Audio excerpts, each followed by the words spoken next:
You're listening to the Paul Young Podcast.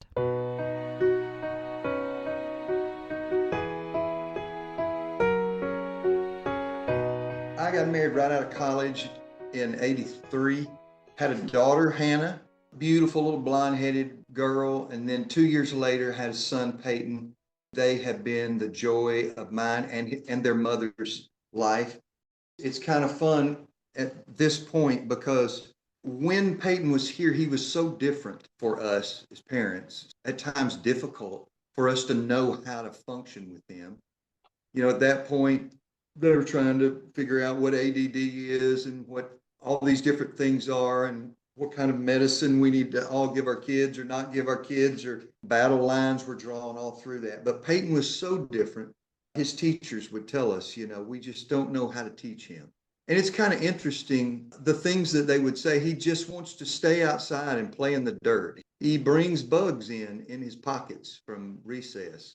We can't get him to focus on anything in here, but he can sit and look at the tiniest little bug, and he wants to draw birds, and he stares out the window. So, there's just so much. I was just trying to get the teachers to I don't know what to do with him. I don't know what to tell you.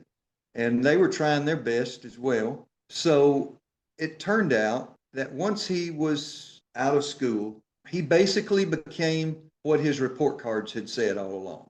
He became a naturalist. He would rather sleep outside than inside any night of the week, any season, didn't matter. Spent most of his days, even as a younger child, across the street in Old Hickory Lake in Hendersonville. We lived in Hendersonville, Tennessee, just north of Nashville. He would come in, I'd hear a scream, and his mother would have been putting his clothes in the washing machine, and a snake would have come out of the little water snake would come out of the pocket, or a frog would jump out, or, he had a room full of, it was like a little wonderland in there, full of animals and all kinds of things. We just didn't know what a naturalist was. We didn't know there was great value in that.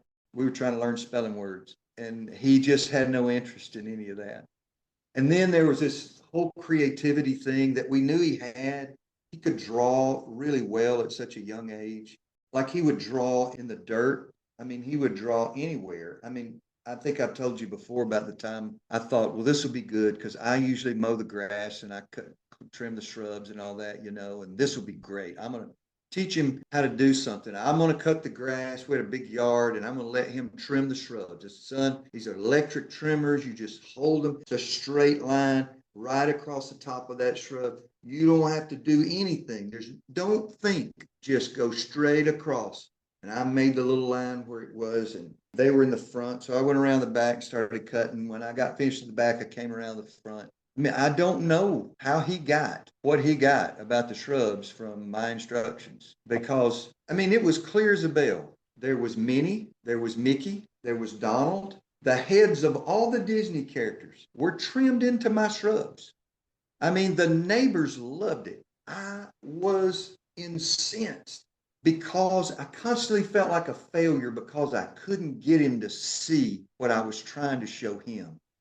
And in reality, he was just frustrated with me because he couldn't get me to see what he was seeing.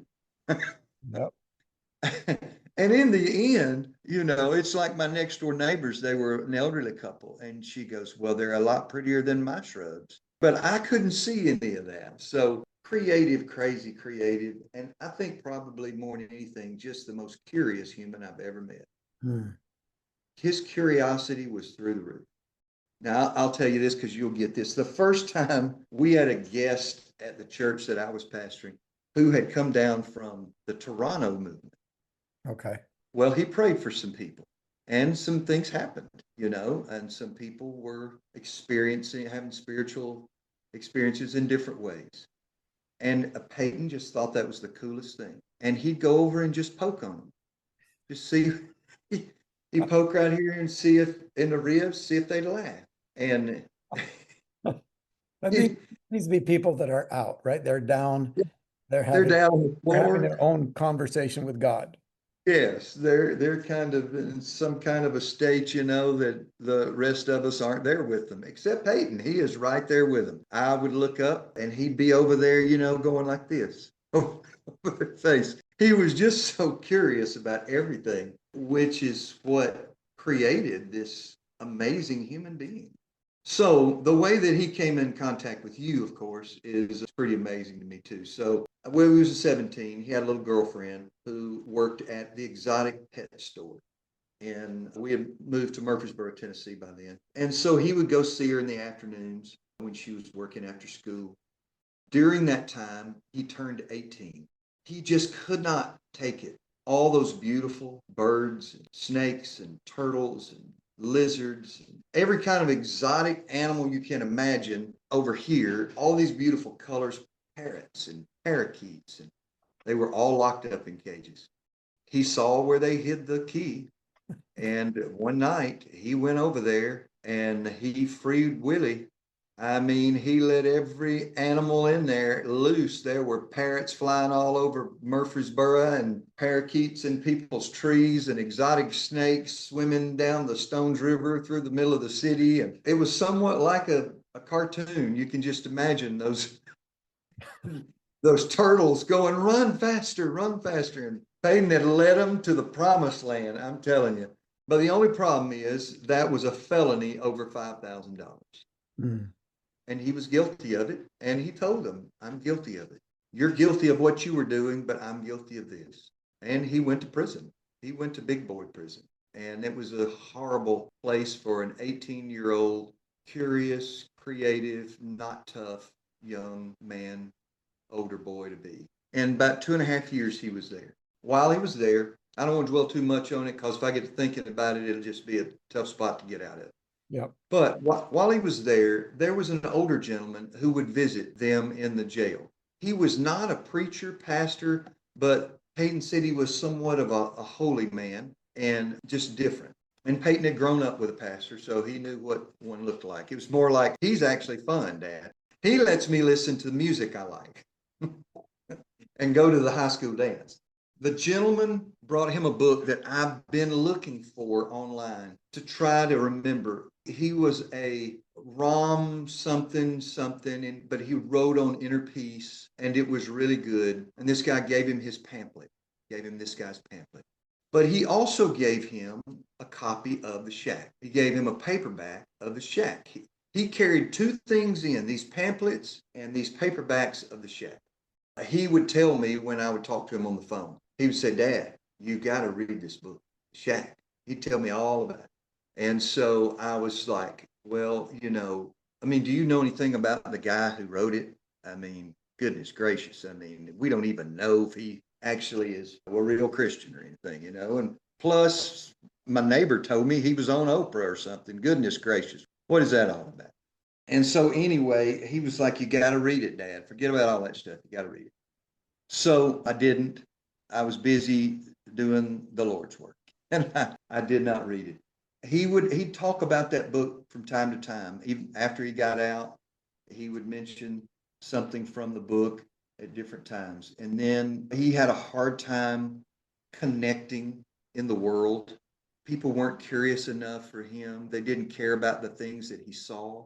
And to be honest, I didn't know that I needed to be concerned about the things that he saw. I just didn't see them as important.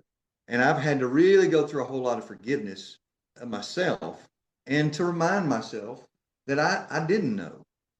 I mean, it'd been drilled into me what was important. I was trying to pass what was important on to my kids, and I just had one who wasn't interested in it. Then years and years later, we get connected, down at Millie Green's in West Monroe, Louisiana. Yep. And I didn't even know you were coming in there. Baxter got up. It's the first time I'd met him too, but I'd met him 2 days before. And, Baxter's kind of easy to connect with right then. So, of course, he wanted to talk about football. Yep. Baxter didn't know I was coming. No, go. Yeah, nobody knew. I dropped in to just surprise him. Yeah. So he gets up and he goes, well, Baxter's going to speak right after this break. And so we took a little break and we got back together, and Baxter was sitting over there with his stuff, getting ready to get up. And then you came through the side door right there and surprised him. And to be honest with you, I didn't know who you were because I didn't know if your picture was on the book or not, because I'd never actually looked at the book. And so someone said, it was Julian. Julian leaned over and said, well, that right there is Willie Paul. And I said, who? And he said, William Paul Young. who wrote The Shack. I instantly connected to Peyton right then, you know. I'm like, oh, well, that's who Peyton told me to read his book. So that's how we connected. So when I told you that story, I never expected you to say, well, let's call him. And I could never get in touch with him because who knew where in the world he was at that time? I mean, he'd been traveling at that point for years. And when people would say, what do you mean traveling? Like, how's he travel? I said, well, they train hops and they hitchhike. They were like, where are they going? And I said, well, they don't really know most of the time until they wind up there. And then they do. They go to Grateful Dead concerts, which I never listened to the Grateful Dead, not one dadgum song until after he died 6 months ago. And now I cannot quit listening to Ripple. And just some amazing, yeah. It's good stuff. So then you guys struck out a friendship, which I learned from y'all's friendship, that friendship is not like who I hang out with all the time. That doesn't necessarily denote a friendship because they come and go. There has to be something there that draws you into it. Does that make any sense? Sure, it does a lot. And the kind of friendships that are like that don't carry the weight of expectations. They just pick up wherever they leave off, which works great for a traveler. Yeah, and I'll tell you, okay, so we kind of hinted at it. So I'll just come out and say this because I want you to think we're headed towards some sad ending right here, and then we have an altar call. But Peyton, years of traveling for him, both Peyton and my younger brother, I had one sibling, a brother 2 years younger than me, and one son, Peyton. Both of them, whatever it is in someone that when they drink, it can be their first alcoholic drink, they cannot put it down. They may hate the taste of it. They don't want any of it. They don't have some kind of rebellious spirit. They cannot get far enough away from it to where they don't crave it and want it. And both of them, so my younger brother passed away peacefully in his sleep at 50. And then Peyton, my son, passed away about 7 months ago peacefully in his sleep at 38. It's been a difficult time, but since then, I cannot escape all of the beautiful things he told me. I can't listen to enough of the music he begged me to listen to before, and I never wanted to listen to. And even music that I grew up with that I didn't get at the time. Yep. Like Crossroads by the Allman Brothers. Yeah. Was Greg Allman singing about his older brother, Dwayne, who was a traveler. Yeah. And there's this one line early in that movie where it says, there are no blankets where he lies. It just has led me to see that in all my comfort and in all my luckiness of not having some kind of addictive physical body or even in my thought process. And so life has been pretty easy for me in many ways. And I've never worried about not having a blanket. It's never occurred to me that I would ever be alone with nothing. So it really connected to Peyton with me. There are no blankets where he lies. It's not a physical blanket most of the time. It's a sense of I am at home everywhere. So I'm also there are pieces since I'm everywhere, I'm not necessarily in this little place right here. Right. When he would stay with us, he'd sleep in the yard. Not because he had a problem with our house, but because he couldn't sleep unless he was going to sleep with stars, or if it rained, he'd just get under the carport. It's just been interesting. The whole thing has. But you guys talked several times then. Yep. After that. We did. And it was easy. He was easy to talk to. And he is an incredible human being, just because he wasn't tied down to so much of what everybody else was. Yeah. And he had a community. Oh, my Facebook friend list has as many of his friends from his community, travelers all over the country. And, you know, I'll have some of my other friends that'll say, who's that weird person that keeps commenting there? And I said, well, they're not weird. They just don't look like us. And it's one of Peyton's, it's one of my friends now. It's one of my friends. Yeah. You know? Talk about the whole funeral process with the travelers. Well, it turned out, I guess there were kind of three different kind of funerals. There was the one we planned. It was just a gathering. My sister-in-law lives right outside of town, and she has a huge barn that she's turned into an event space. So she said, hey, you can have it here. And so we did. We invited our friends and family to come that could, and we just put it out there to as many travelers as wanted to show up could come to that. Now, a lot of them did not have to come to a place. So Vermont, Oregon, where's the gym show every year? It's in the middle of the desert in New Mexico. I can't Oh, think of. yeah, Yeah, that there. Burning Yeah, Man. yeah, all that stuff, all those places, they had their own Peyton stuff, and it's different from a funeral. They're like, they don't even, it doesn't cross them that someone's dead. It's just that they're experiencing a new experience now. Mhm. They're living in a new experience now. So they played happy music, but some of them came in also to hear. And they got together the night before at an old hippie named Carl, has got a farm here just outside of Murfreesboro. He was actually out in, what was the big hippie commune out in California? Oh, yeah, that one. Yeah, that one. Well, he felt like that there was too much party and not enough social consciousness. So he moved to Tennessee, right down here south of Nashville, and started another one down here. And so there's a lot of them down here. And Carl was the main one that moved down here that started the farm in Summertown, Tennessee. And then when he got older, he moved up here. So hippies will come by here. And after Bonnaroo, which is a huge music festival here, Yep. which is actually going on right now, these 3 days, and Kara is working that event. She told me to tell you and Kim hello. It's my wife, and she's at Bonnaroo right now. She sent me pictures a little bit earlier. I think it was Keith Urban or somebody she used to work for was on stage. But they would have Bonnaroo, and then afterwards, Bella Fleck and some people like that who are great musicians would come down to Carl's farm and have Afterroo. And they would play for another week. And Peyton would send me pictures from over there, that it's just amazing who's sitting in this big barn. Last week they were playing to 100,000 people at Bonnaroo. Next week they're in this barn playing to 27 hippies. It was just a beautiful, beautiful thing. But some of them came to the event we had, and they raised their hands and they had something they wanted to say, So they get up and talk about Peyton, and like he was the coolest dude ever and all this kind of stuff. But then they'd start telling stories about all the homeless people that he would take care of on this certain sidewalk in Bozeman, Montana. How he would go in the daytime to all these pantries and clothing stores at times and get their stuff for free and then put it on these folks at night out there. And You didn't know about any of this.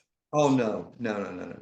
As a matter of fact, a week after that, we brought some of his stuff. His mother brought some of his clothes to that event because we knew there were going to be some of his friends there who might need it, or they'd know who to take it to. Because Peyton never wanted any of his stuff to be wasted. There could be nothing wasted. When we were there, we gave all his clothes away to them. The next week, I got a picture from a little town about an hour outside of Nashville of a guy taking a nap on a sidewalk in broad daylight, and he's wearing Peyton's sweatshirt. Wow. Yeah. I mean, it was just, the girl gave it to him one day. He was real thankful for it. It was just a homeless man. And the next day, she saw him taking a nap on a sidewalk in the sunshine. He's wearing Peyton's sweatshirt.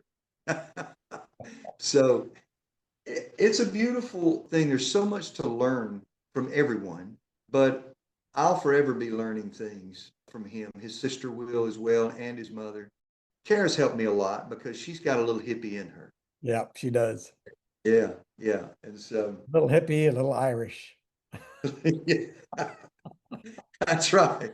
Bowler. The bourbon does not bother her. Oh man, I remember, and I've got photos of it that I'll probably post on the notes of this too, of when he was in prison, one of his outlets became drawing. Oh, I tell you what, I may have sent you most of his artwork. You may have a lot of it, but I'll send I only have 5 or 6 pieces. I'll send all I've got to you, and you can post that on there too. I'm fine. We're fine with that. Good. I mean, he was real clear to us that, if you ever want to do something with that, make sure that it benefits my homeless folks, my on the road people. They never considered themselves homeless. They would say they're houseless. Yep. but that wasn't a negative thing. So, yeah. I remember that in order to get colors for some of his work, he used M&Ms, right? Yeah. So, Skittles. Skittles, that's what it was. Yeah. So, when he was in prison, he probably did some of his most profound artwork there. And when he would write his mother a letter, and I don't have that with me, but when he would write his mother a letter, he would draw on the back of her envelope. Mm-hmm. And he would draw things that he knew she would like. I mean, it was beautiful things. The mailman would just say, "Who is sending you these letters with this art on it?" She'd say, "Well, that's my son." He was in prison when he was sending that stuff. So you couldn't have an ink pen, but they'd let you have a pencil. So he would draw his drawing, not what the colors he wanted, just his drawing with that pencil. But then he would go to the commissary and buy a bag of Skittles, and then he figured out how to mix his colors from the dyes on the outside of the Skittles. And then he would spit into his hand, and he would take a Skittle and he'd rub the dye off of it into that spit, and then grab another piece of blue over here and he'd rub it until he got the color he was looking for.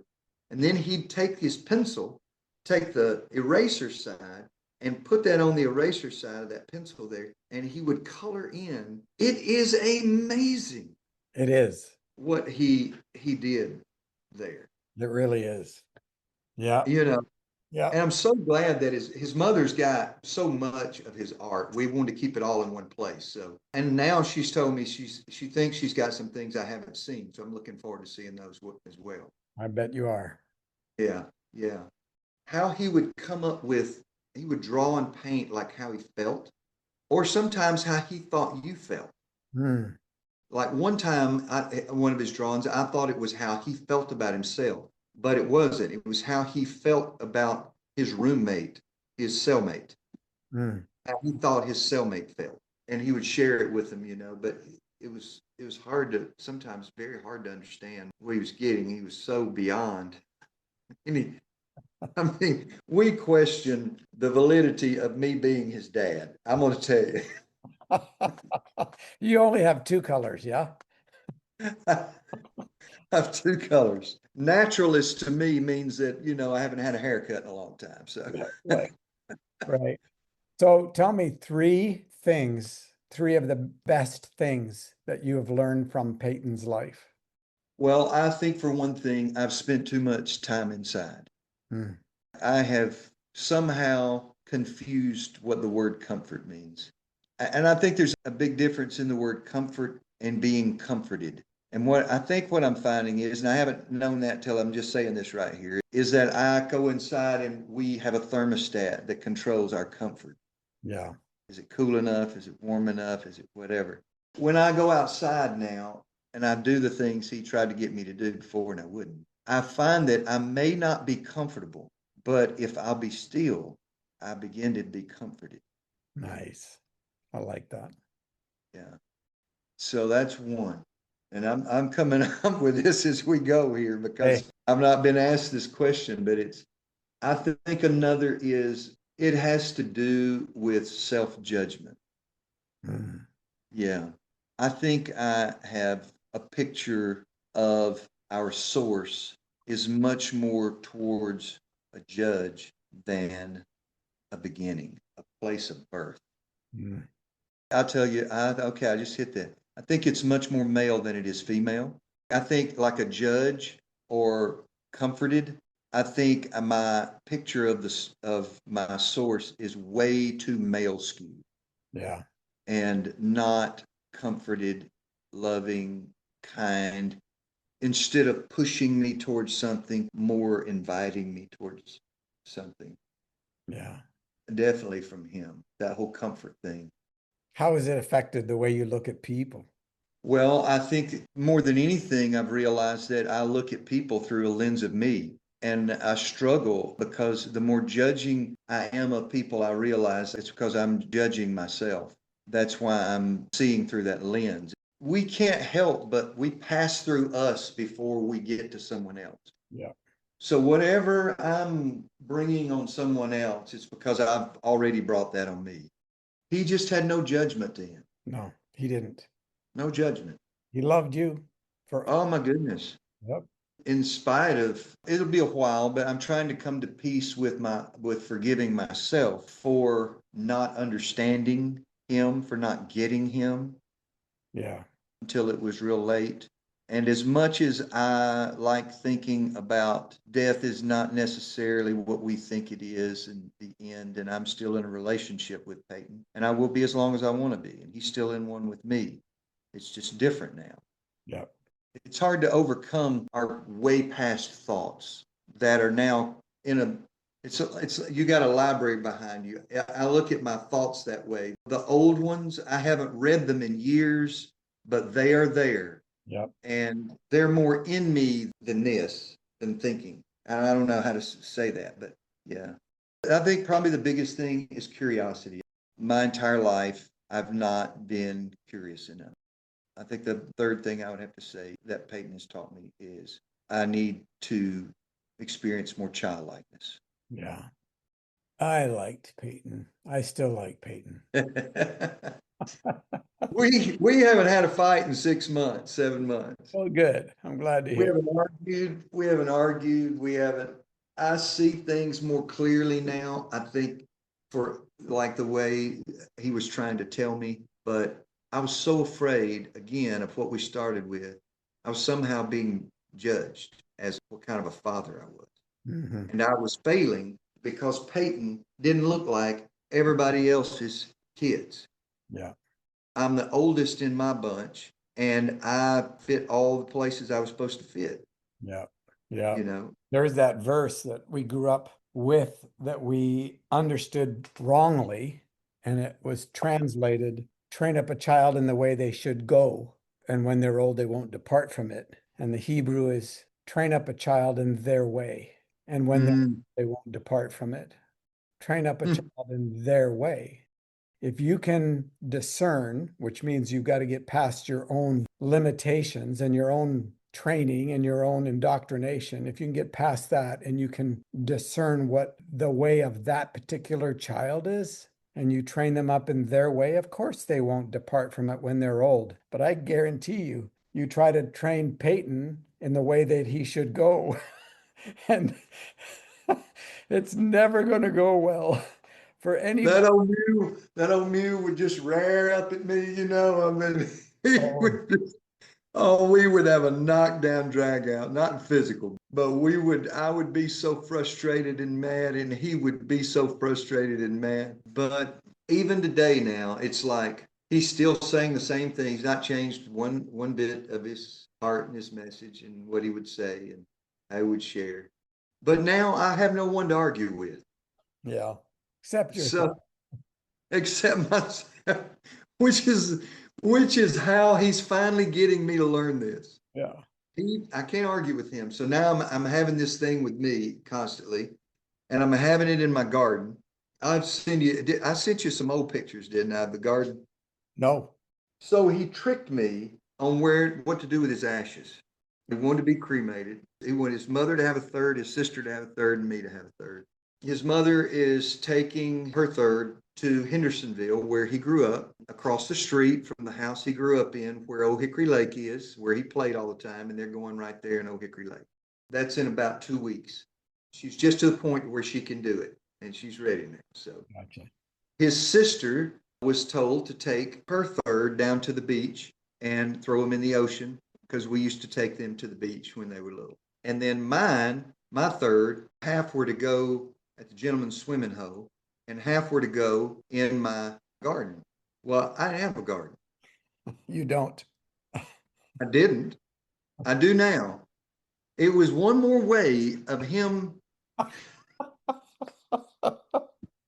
getting his way, getting me outside, getting me the naturalist part, because he knew if I would get out there and struggle through this whole gardening thing, it would awaken creativity and curiosity in me, the other two things. Ah, how beautiful is that? Oh, yeah. And so it is working. It's up in Rugby. I'll send you some pictures of that too. Please do.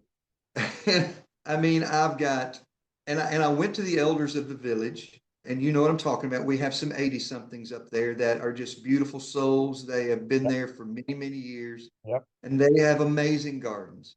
So I went to them and asked them for a little help because they've been doing it a long time. So they started cutting some stuff out of their gardens and bringing it over to me to put in my garden.